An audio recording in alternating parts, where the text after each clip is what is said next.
While it's not one of the UK's main cities, Cardiff might be one to watch in the next few years. The city is currently undergoing a series of major renovations that are set to transform the city in preparation for the future. Each day, 100,000 people commute into this city of around 350,000. 80% of those commuters arrive by car. The council decided that this needed to change, so in 2020 they released a transport white paper which set out the plans for the city's next decade. This included a radical plan for a metro system that would build on existing train lines to better connect the city with the surrounding areas. Beyond this, though, Cardiff is already a great example of a modern city.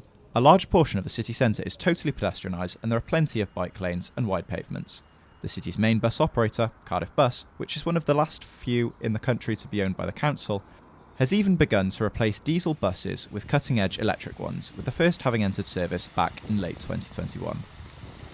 Like all urban areas in Wales, Cardiff now has a 20-mile-per-hour speed limit, which has proven very controversial among drivers.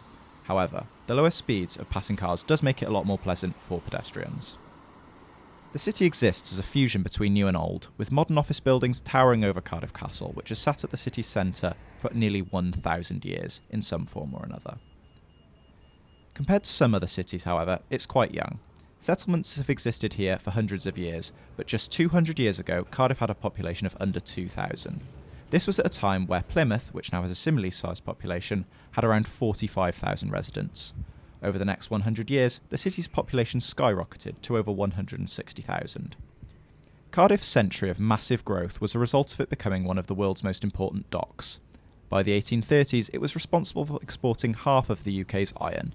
By 1913, it was the second busiest dock for coal exports in the world, second only to Barry Docks, which was only a few miles away. While the city still has some industry, it has modernised and sailors have been replaced by salespeople. Companies such as British Gas, Principality, BT and the BBC all have major office spaces in the city.